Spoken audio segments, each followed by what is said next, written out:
안녕하세요. 저 동아방송예술대학교의 백현주 교수라고 합니다. 박수 한번 부탁드릴게요. 이번 시간에도요. 호감이라는 감정에 대해서 여러분들하고 얘기를 할 건데, 호감이라는 감정을 이루려면 어떤 것이 필수일까 생각을 해봤더니 소통이 필수였어요. 그래서 호감이라는 감정을 이루는 필수 요소인 소통에 대해서도 이야기를 한번 해보도록 하겠습니다. 호감을 유지하는 소통의 기술인데요. 자, 사람과의 소통에서 가장 기본적으로 필요한 게 뭐라고요? 대화입니다, 대화. 자, 생김새가 다르잖아요, 다. 성격도 다 다르잖아요. 그죠? 그럼 말하는 습관도 다르잖아요. 그러면은 얘기를 하다 보면 나하고 생각이 다르다고 누굴 탓할 수도 없고 미워할 수도 없어요. 그러나 생각이 너무 차이가 많다 보면 이해를 시킬 수 없는 상황이라면 서로 관계가 단절이 되어버리고 이제 비호감이 될 수밖에 없겠죠. 인간관계 자체가 망가질 수밖에 없겠죠. 그러니까 결국은 호감의 감정을 갖기 위해서는 소통이라는 게 필수인데요. 소통이라는 걸 할 때는 왜 소통 얘기는 많이 해요. 소통 얘기는 많이 하지만 어떻게 해야 되느냐. 기본 자세가 있습니다. 배려심이에요. 배려심. 어떤 때는 어떤 한 가지 일을 놓고 봤을 때 나는 다 알겠어요. 이해할 수 있는 그 속도 자체가 다르잖아요. 우리 머리 IQ 얘기도 가끔 하고 막 어떤 인지 능력 얘기도 하는데 다 달라요. 생김새가 다른 것처럼. 나는 알겠다고 해서 상대방이 모른다고 탓할 수도 없고, 나는 설명 한 번 들어도 아는데 10번 들어도 모를 경우에 그거 갖고도 탓할 수가 없습니다. 미워할 수도 없는 거예요. 그러니까 반드시 소통이 제대로 되기 위해서는 상대방을 먼저 생각해주는 그런 배려하는 마음이 필요하다. 자, 여기 뭐라고 써 있느냐. 말은 자신의 감정과 생각을 표현하는 수단이자 생각과 느끼는 것을 표출하는 도구예요. 공감하시죠? 네. 요즘은요, 스스로 나를 홍보하는 셀프 홍보 시대입니다. 셀프 홍보 시대. 그렇기 때문에 다른 사람과의 대인관계 속에서 주고받는 의사소통을 잘하는 사람이 말을 잘하는 사람이다. 달변가도 말을 잘한다라고 하지만 이 시대가 원하는 건 달변가보다도요. 대화를 잘하는 사람, 인간관계 속에서 말을 잘하는 사람이 정말 진정으로 호감의 말을 잘하는 사람이 아닌가라고 저는 정의를 내려봅니다. 여기 한번 빨간 글씨를 한번 볼게요. 빨리. 소통이 된다는 것은 공감이 된다는 말하고 같다. 대화를 통해서 뜻이 통하고 생각이 통하면 공통의 감정을 갖게 되고 그것이 바로 뭐라고요? 공감. 공감이 된 경우에는요. 깊은 호감을 가질 수 있어요. 나랑 똑같이 느꼈구나. 나랑 똑같이 생각했구나. 결국 서로한테 울림을 주고 감정을 교류했다는 긍정의 메시지가 울려요. 마음속에. 나도 모르지만. 자꾸 생각나잖아요.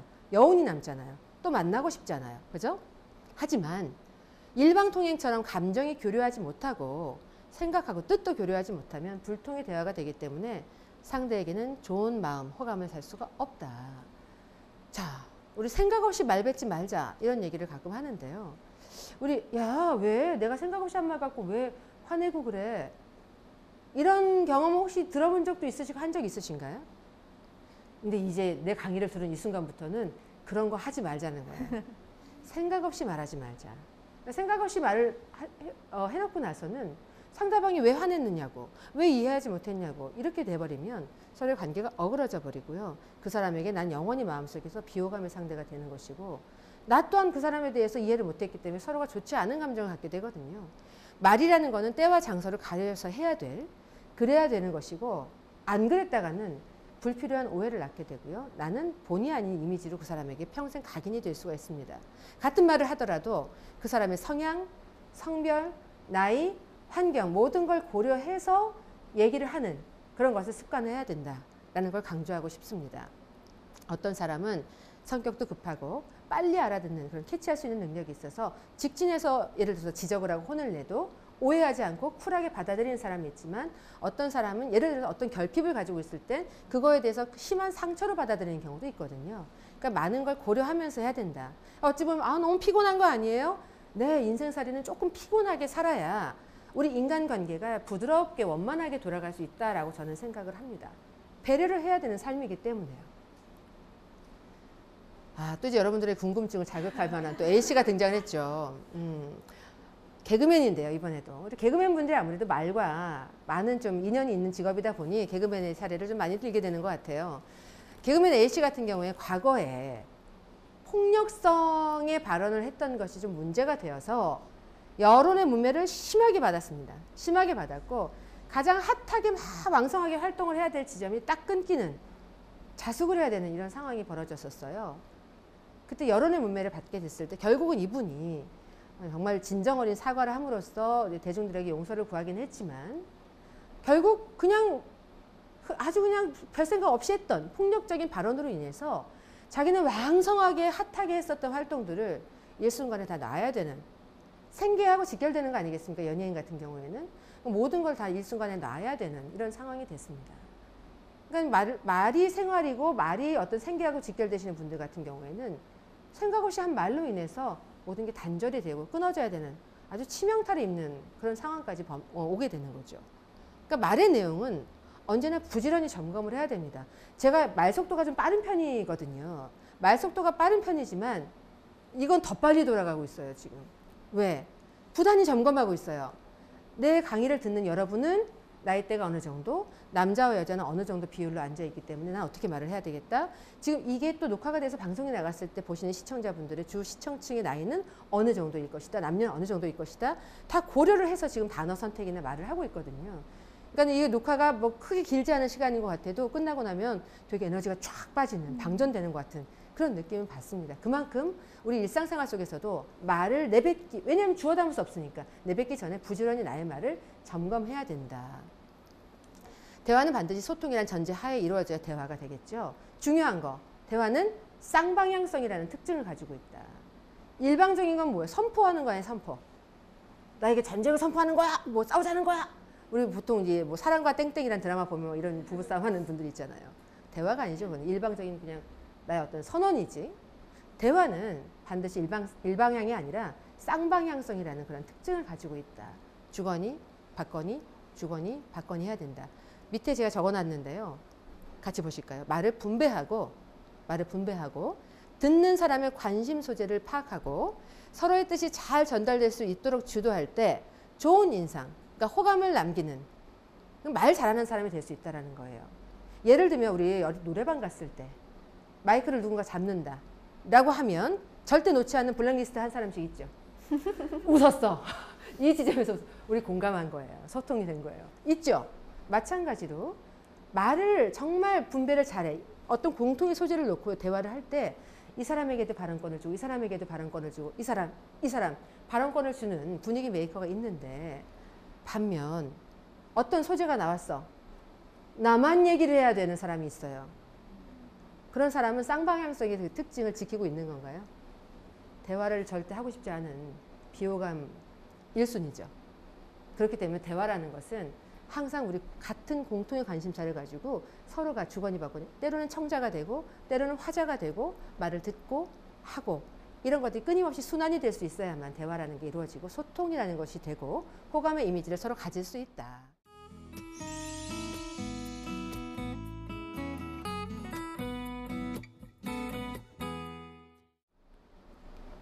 자, 소통의 다양한 색채. 그럼 소통이 그러면은 말로 하는 건데 뭐 색깔이 뭐가 있어요? 좀 너무 미사여구 붙이신 거 아니에요? 소통이요? 꼭 말로 하는 것만 소통인가요? 그렇지 않아요. 소통은 다양한 색깔을 정말 가지고 있어요. 거짓말이 아니라. 볼까요? 자, 연예인들 같은 경우에는요. 신인 때나 무명 때는요. 기자 일을 제가 좀 오래 했었잖아요. 굉장히 연락이 잘 돼요. 정말 연락이 잘 돼요. 그래서 뭐 군대 입대해가지고도 막 전화하고 막 그래. 휴가 나왔다고 전화하고 또 뭐 저 작품 해요. 뭐 시나리오 좀 같이 봐주세요. 뭐 이메일도 보내고 그러다가 떠요. 뜨면 연락이 잘 될까 안 될까? 잘 안 돼요. 물론 자신의 어떤 컨셉이 갑자기 원래 있었던 잠재의식이 뭔가 다 발동이 되는 경우도 있겠지만 또 어떤 경우는 소속사에서 컨셉을 잡아서 차단하는 그런 경우도 있어요. 무리를 빚게 될까 봐 걱정을 하겠지. 그런 경우도 있겠죠. 그러나 섭섭은 하지요. 근데 아무튼 이렇게 되는 경우에 아예 그냥 소통이 어려우니까 은둔형이 되어버려서 그냥 몇몇 지인들하고 소통을 하면서 자신만의 취미 생활을 하면서 자신의 처신을 하고 생활을 잘 가다듬는 이런 경우들도 있긴 한데요. 취미 활동을 통해서 이제 자신이 어떻게 살아가고 있다라는 것을 끊임없이 사인을 보내는 거예요. 대중들에게. 왜? 소통이 안 되고 호감을 얻지 못한 사람은 연예인으로서는 자격을 상실하는 거잖아요. 그러니까 나 이거 하고 있어요. 이렇게 해요. 동호회도 형성하고 같이 움직이는 여행하는 분들도 있으시고 낚시를 하는 분들도 있으시고 이걸 통해서 끊임없이 자신에 대해서 바깥 세상과 소통을 하려고 노력하시는 분들도 있는데요. 이제는 SNS를 통해서 적극적으로 하시는 분들이 있어요. 물론 이 SNS가 어떤 뭐 악마의 달콤한 유혹이다 뭐 이런 얘기를 하는 분들도 있는데 화근이 될 때도 있으니까. 하지만 이걸 통해서 자신의 근황을 끊임없이 알리면서 친한 지인들 혹은 대중들하고 소통을 끊임없이 해서 자신에 대해서 비호감으로 생각하지 않게 하려고 노력하시는 분들도 상당히 많거든요. 제가 아까 그 장단에 대해서 얘기를 했잖아요. 악마의 달콤한 유혹이다 얘기를 했던 게, 왜냐하면 SNS를 통해서 이제 많은 기자분들은 열애의 퍼즐들을 이제 맞춰가면서 누구랑 누구랑 커플링 같다, 누구랑 어디 가는 비행기 안에 어떤 뒷좌석의 배경이 같은 것 같다, 뭐 등등 해서 유추 해석을 하게 만드는 그런 경우도 있는데, 이런 분들 사랑에 빠져가지고 약간씩 흘리시는 경우들도 있어요. 왜? 사랑에 빠지면 감추지 못하잖아. 그걸 통해서 이제 언론사 기자들하고 소통을 하게 되면서 열애설이 나오는 그런 경우도 있는데, 아무튼 이제 말로써 직접 면대면으로 만나가지고 이제 소통이 안 될 경우에는 요즘에는 SNS를 통해서 나 이렇게 살고 있고 이렇게 보고 느꼈고 이렇게 생각을 한다라고 하시는 분들도 참 많습니다. 자, 이제 말보다 이제 소중한 것들, 나눔으로 소통한다. 다양한 색채 중에 이제 제가 되게 비중을 많이 두는 부분인데요. 말로 다 표현할 수 없는 진심이 있어요. 어떤 사람은 저처럼 이렇게 마이크 주면 말이 술술 나오시는 분들이 있는가 하면 말이 안 되시는 분이 있어요. 되게 정말 너무 고맙고 함께 하고 싶고 계속 유대관계를 하고 싶은데 말이 안 되는 거예요. 우리가 말로 설명할 때 쉽지. 상대방을 어려워하지 마세요.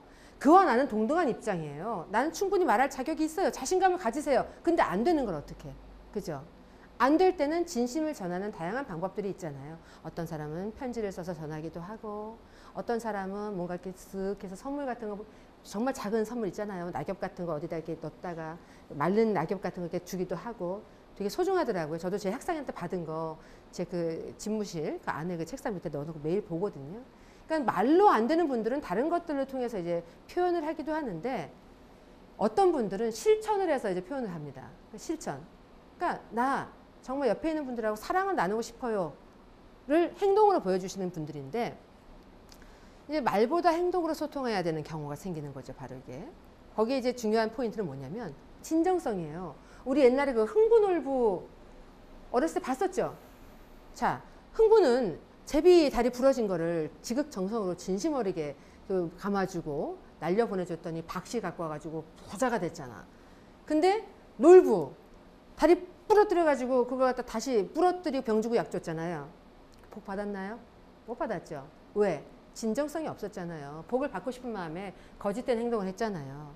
결국 벌을 받았죠. 마찬가지로 말이 아닌 다른 것으로 나의 따뜻한 마음을 표현하고자 했을 때 그것이 인정을 받으려면, 소통이 제대로 되고 호감의 이미지가 되려면 진정성이라는 것이 반드시 그 기본 밑바탕으로 깔려 있어야만 가능하다.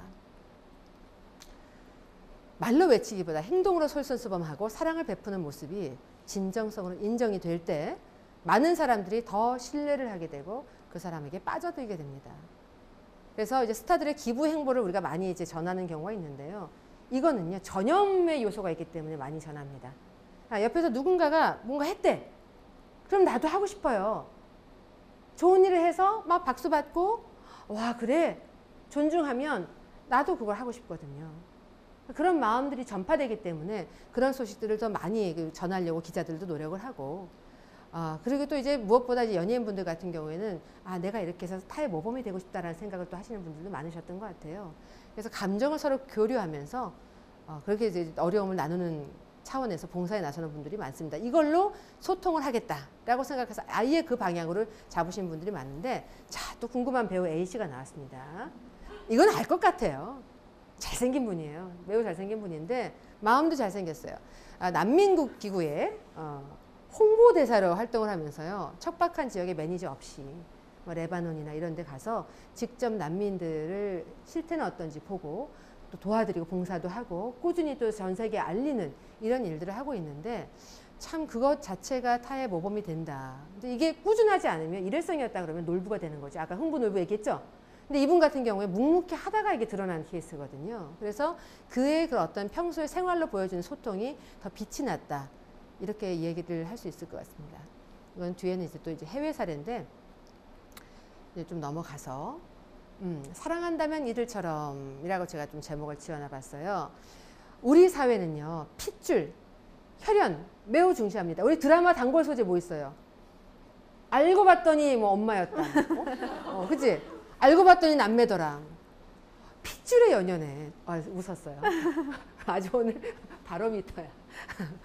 그런 경우 많죠. 왜 그렇게 핏줄의 연연을 하는지. 알고 봤더니 남매여서. 뭐 가을동화 뭐 이런 것도 그런 거 아니었어요? 옛날에 드라마? 아주 레전드 소재죠.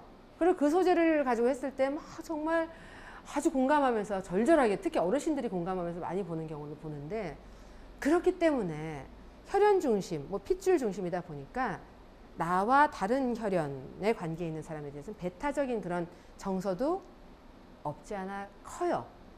좀 크다고 봐요, 저는. 그래서 우리가 해외 같은 경우에는 입양이라는 부분에 대해서 굉장히 그냥 생활화되어 있고 보편화되어 있는데, 우리는 그게 사실 보편화되지 못했어요, 아직도. 그러나 인식이 많이 바뀌어가고 있어요. 많이 바뀌어가는데 앞장선 분들이 좀 많이 알려진 분들, 연예인 분들, 이런 분들이 있더라. 그러니까 입양에 대한 편견을 깨우침을 준 게 여배우 A씨. 여러분 다 지금 상상할 걸 누군지? 그 부부. 그분 같은 경우에도 입양에 대한 편견을 깨우침을 주면서 사회 경종도 울렸고, 우리가 이렇게 살아갈 수 있다라는 되게 아름다운 모습들을 많이 보여줬거든요. 특히 이제 방송에서도 얘기를 했지만 강연에서도 적극적으로 입양이 주는 기쁨, 가족의 행복에 대해서 표현을 하기도 하는데, 이기주의, 그 핏줄 중심이라는 이기주의가 팽배했던 우리 사회에 실천으로 소통을 하면서 경종을 울렸고 우리의 편견을 깨게 만들어줬던 그런 분이 아닌가 싶어요. 또 70년대 활약했던 중견 가수 A분 같은 경우에는 여러분들은 잘 모르실 수 있어요. 근데 요즘 방송 가끔 나오시거든요. 예전에 그 한참 그 국민 여동생으로 활동하던 그 무렵에 괴한의 피수분으로 인해서 몸이 다쳤었고, 그로 인해서 막 굉장히 오래 힘들고 아픈 시간이 있었는데, 40대 나이에 봉사활동을 하다가 거기에서 어머니라고 따르는 한 소녀를 만나게 됐고, 그 소녀를 자신의 딸로 입양을 하면서 그 본인도 치유가 돼서 세상 밖으로 적극적으로 나올 수 있었고요. 굉장히 행복한 가정을 꾸렸거든요. 그래서 이분들이 삶을 이렇게 살아왔던 방식에 대해서 세상을 향해서 공개를 했을 때 우리들은 우리 스스로를 돌아볼 수 있었고, 본의 아니게 행동으로 우리가 또 소통을 하게 된 거예요. 아, 이렇게 할 수 있겠구나. 이게 이상한 게 아니구나. 라는 것을 생각할 수 있는 발상의 전환의 계기를 마련해 주신 거죠. 뭐 이제 사진작가 한 분 같은 경우에도 2000년부터 꾸준히 입양아라든지 노숙자라든지 장애우라든지, 그러니까 소외계층을 위한 재능기부 활동을 꾸준히 함으로써 사회 인식을 바꾸기 위한 노력을 꾸준히 해왔습니다. 본인의 직업하고 연결을 지어서 세상과 소통을 하는 거죠. 왜냐하면 일일이 만나서 설득할 수는 없잖아요. 그렇죠? 아, 이거 입양은 괜찮습니다. 우리가 이게 도와야 됩니다. 많이 가졌다고 돕는 거 아닙니다. 조금만 있어도 나누면 됩니다. 일일이 만나서 설득할 수가 없으니까 내가 가지고 있는 직업의 특성을 살려서 더 많은 사람들에게 알리고 싶은 마음으로 적극적으로 소통을 하고 계신 분들이에요.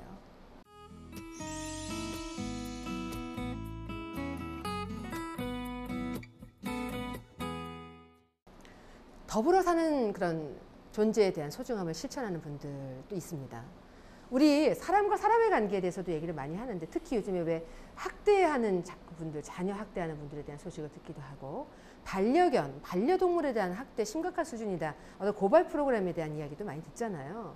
사람이 사람답게 살았을 때 사람으로서 존중을 받고 서로 좋아하고 호감의 감정을 나누는 것이지, 그렇지 않다라고 봤을 때는 거기에 대해서는 우리가 응징을 하고 개선을 해야 된다라는 인식을 다 공감을 할 거예요.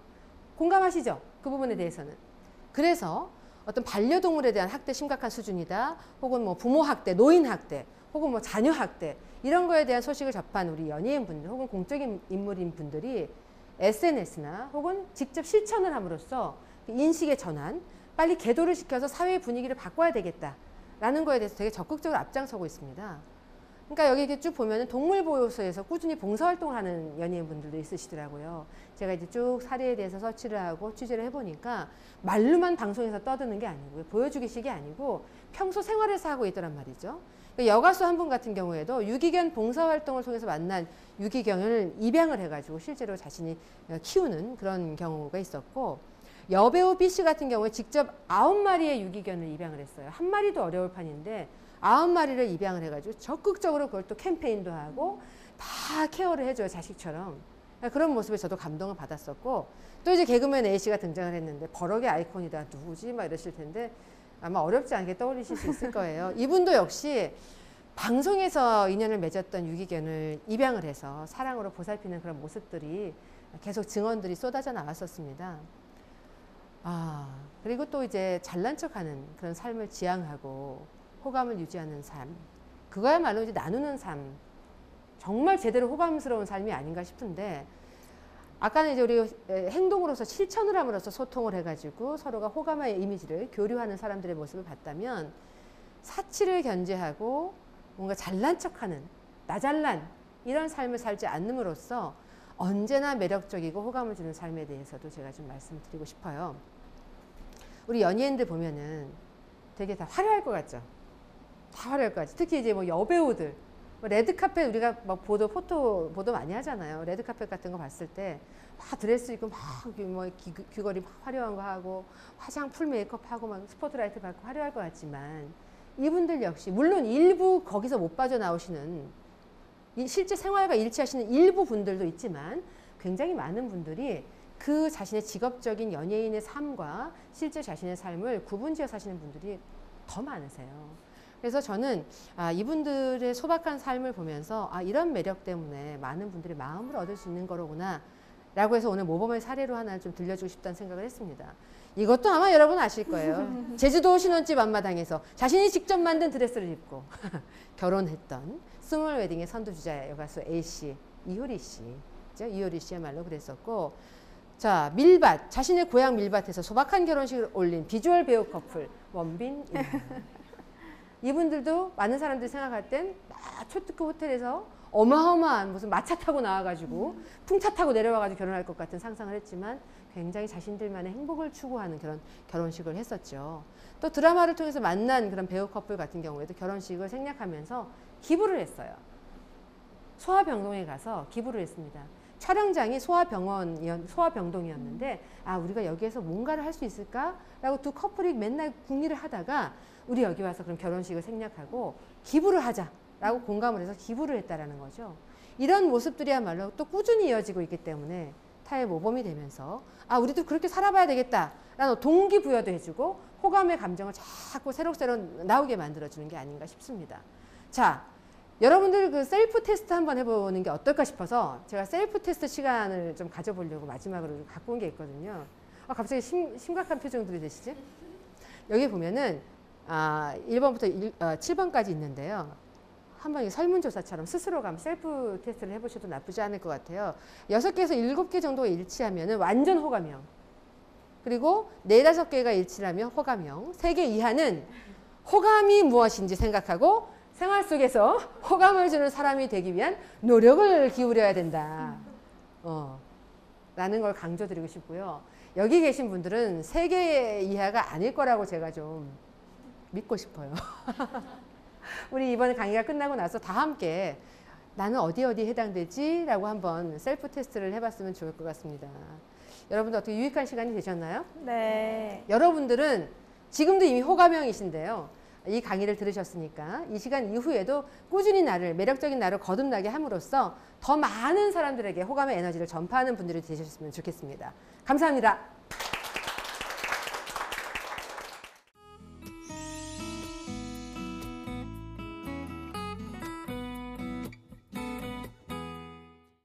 네, 호감이라는 게 참 우리 일상생활에서 굉장히 중요한 키워드인데요. 네. 어떻게 하면 정말 호감이 있는 사람으로 성장할 수 있을지, 발전할 수 있을지 많은 배움을 느낄 수 있었던 시간이었습니다. 네. 이제 마지막 질문을 좀 드려야 될 것 같아요. 네. 청산뉴스의 공식 방명록을 남겨주셔야 되는데요. 네. 청춘들에게 마지막으로 한 말씀 남겨주신다면 어떤 말씀 전하고 싶으세요? 꼭 한마디만 해야 되나요? 하고 싶은 말씀 마지막으로 마음껏 전하고 가시면 됩니다. 요점 정리를 해서. 네. 매력적인 나로 거듭나자. 이미 나는 호감형이니까 나를 믿으라 하고 말씀을 드리고 싶습니다. 나를 의심하지 마세요. 이미 여러분들은 다 호감형입니다. 네, 오늘 좋은 말씀 감사합니다. 네. 박수 부탁드릴게요. 고맙습니다. 네, 오늘 이 시간을 통해서 정말 타인에게 호감을 주는 것도 중요하지만요. 그 호감을 오랜 기간 또 유지하고 또 그만큼 매력적인 나로 발전하는 것이 얼마나 중요한가라는 걸 느낄 수 있었던 시간이었습니다. 멈춰있던 마음과 생각이 흐르는 시간 청산유수 오늘 강의는 여기까지입니다. 고맙습니다. 고맙습니다. 네.